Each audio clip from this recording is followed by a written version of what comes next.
आज हम कवि तुलसीदास जी के जीवन परिचय के बारे में बात करेंगे। उनकी रचनाएं, भाव पक्ष, कला पक्ष और साहित्य में स्थान के बारे में बात करेंगे। तुलसीदास की रचनाएं रामचरितमानस, दोहावली, विनय पत्रिका। तुलसीदास जी का भाव पक्ष है। तुलसीदास जी एक भक्त कवि थे। तुलसीदास जी एक भक्त कवि थे। तुलसीदास जी भक्त कवि के साथ साथ समाज सुधारक भी थे।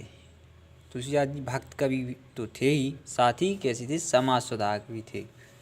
उन्होंने काव्य शास्त्र को माध्यम बनाकर हिंदी साहित्य को श्रेष्ठ रचनाएं प्रदान की। उन्होंने जो काव्य शास्त्र है उसे माध्यम बना के हिंदी साहित्य को अनेक रचनाएं दी हैं। तुलसीदास जी के अब कला पक्ष के बारे में देखते हैं। तुलसीदास जी के कला पक्ष के बारे में, तुलसीदास जी की भाषा संस्कृत निष्ठ है। जो तुलसीदास जी की भाषा थी वह कैसी थी? संस्कृत निष्ठ थी। उनकी भाषा में अवधी एवं ब्रज भाषा के शब्दों का प्रयोग हुआ है। उनकी भाषा में अवधी एवं ब्रज भाषा के शब्दों का प्रयोग हुआ है।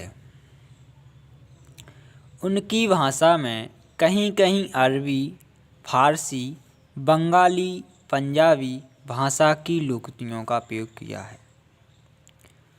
जो उनकी भाषा है उसमें कहीं कहीं अरबी, फारसी, बंगाली, पंजाबी और लोकोक्तियों का प्रयोग किया गया है।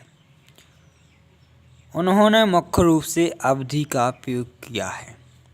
उन्होंने अपने काव्य में ज़्यादातर यानी कि मुख्य रूप से अवधी भाषा का प्रयोग किया है। तुलसीदास जी का साहित्य में स्थान, तुलसीदास जी हैं उनका जो साहित्य में स्थान है वो इस प्रकार है। तुलसीदास जी का हिंदी साहित्य में महत्वपूर्ण स्थान है। कैसा है तुलसीदास जी का हिंदी साहित्य में महत्वपूर्ण स्थान है?